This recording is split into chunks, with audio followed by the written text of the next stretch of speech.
According to the plot, Xiao Qingrong was the century's greatest scientist. He planned to use the highly sensitive mechanical prosthesis to benefit society out of a sense of honor. Money was essentially useless to him. He had numerous methods to obtain it, but assisting society allowed him to earn male god points, which he would then use to become a male god and leave this world and start a new one. Liang Xian had previously been assigned for special missions as a special soldier, and while lurking in Anyang City's prison, he followed Xian Yi. This work was actually quite straightforward. He stepped back from the front lines because he was suffering from post-traumatic stress disorder. Simply put, it is a mental illness. People who have served in the military will often have similar circumstances. Liang Xian's mind and body were overwhelmed with thoughts of his slain companions as he retreated from the front lines. Even with the help of psychiatrists, he did not improve. As a result, in order to avoid the situation he was in, he accepted a covert assignment from his family. It's nearly finished, nevertheless, whether it can benefit others depends on how you perceive it, Major Liang. I know you're intelligent and capable, but why are you still here? General Liang's son, although 618 was ineffective, it could do extensive research. There was a lot of information regarding Liang Xian. Everything had been meticulously calculated by Qingrong to get here. Liang Xian was useful, especially because his father was the country's genuine leader. Qingrong's knowledge of Liang Xian's identity came as no surprise to him. He talked deeply. Please allow me to reintroduce myself. I am Major Liang Xian of the No. 1 National Special Forces. Liang Xiaohui, my father, is the present general. Qingrong, do I have the right to bargain now? Liang Xian was completely covered with the soldier's iron bones. Even though he asked for assistance, his back was straight and his eyes were clear. He knew what prosthetics were capable of and how they might improve a soldier's life by giving them a new lease on life. Xiao Qingrong laughed, as he greatly admired the soldier's surprise. He talked deeply. Please allow me to reintroduce myself. I am Major Liang Xian of the No. 1 National Special Forces. Liang Xiaohui, my father, is the present general. Qingrong, do I have the right to bargain now?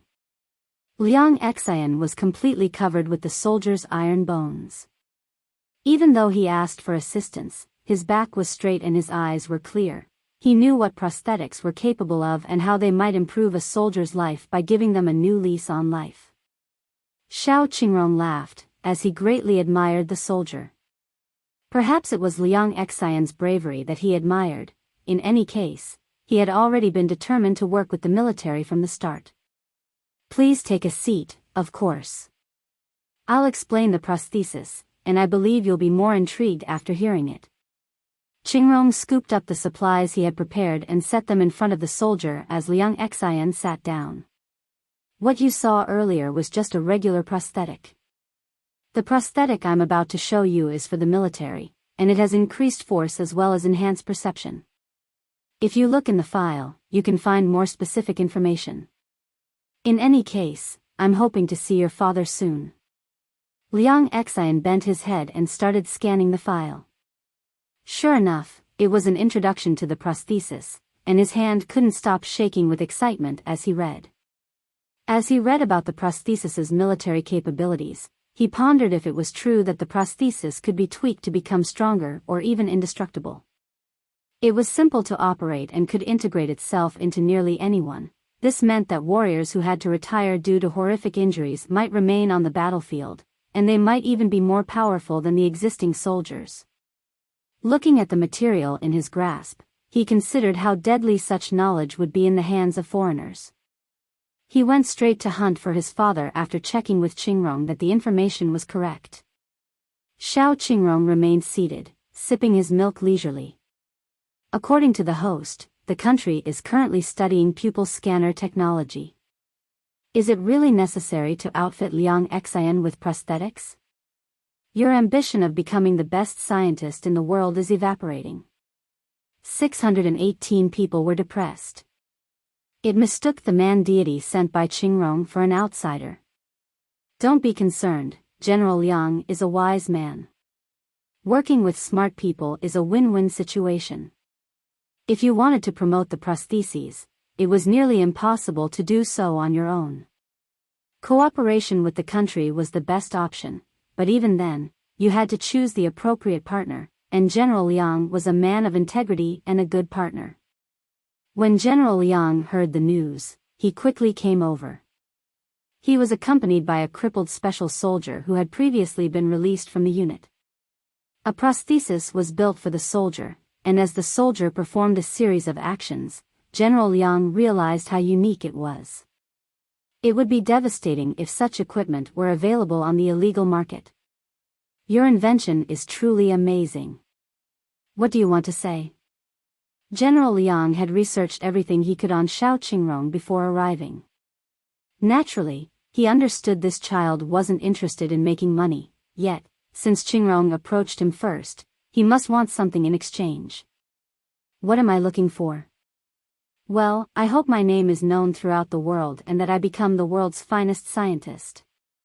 Xiao Qingrong made the request with a smile, and everyone else was taken aback. That's correct, and if you like, I can provide you with all of the information I have on the prosthesis for free. All I want is the creator's reputation. This is your one and only chance. Are you dissatisfied with my request? On the contrary, General Liang was pleased, although he was taken aback by the unusual request. But he realized immediately that inventors desired to be famous, profitable, or both. He looked at the young man in front of him, who was immaculate, had clear eyes, and lacked motivation. He could make his name known if he wanted to. What about honor?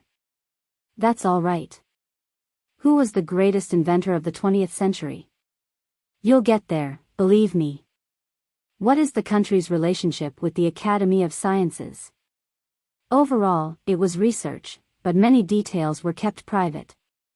That is to say, many strange and unusual things arose that could not have signatures. Despite the fact that Xiao Qingrong just had these innovations, he could give forth bogus names.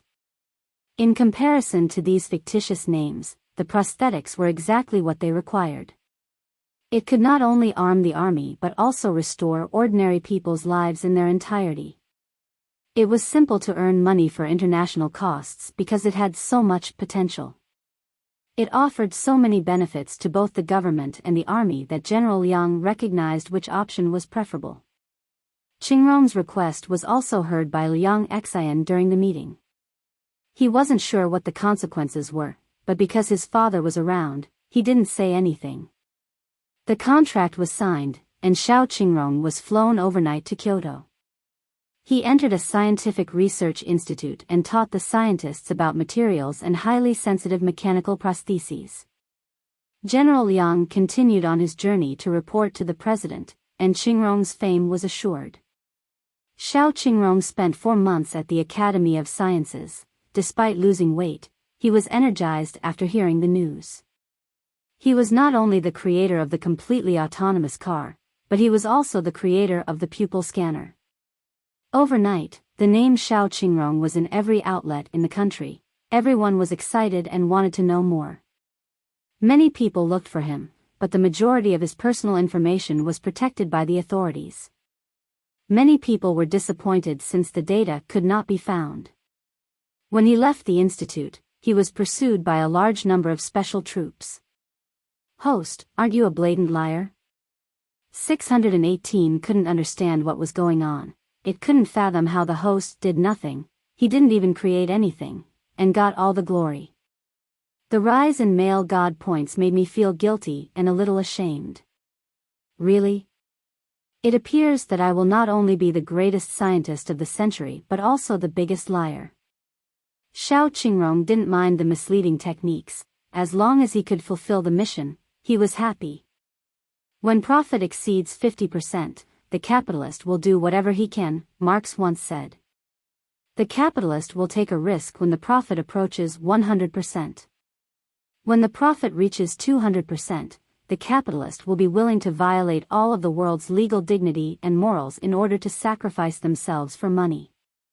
It just observed that Xiao Qingrong was successful before 618 shackled him, but it had no idea how. 618 had no idea he was also a shady businessman. He had given up everything, including himself, in order to live. The most difficult aspect of lying was not deceiving others but avoiding detection. What Xiao Qingrong excelled at was making a lie complete. Who would realize it was a massive deception if it wasn't exposed?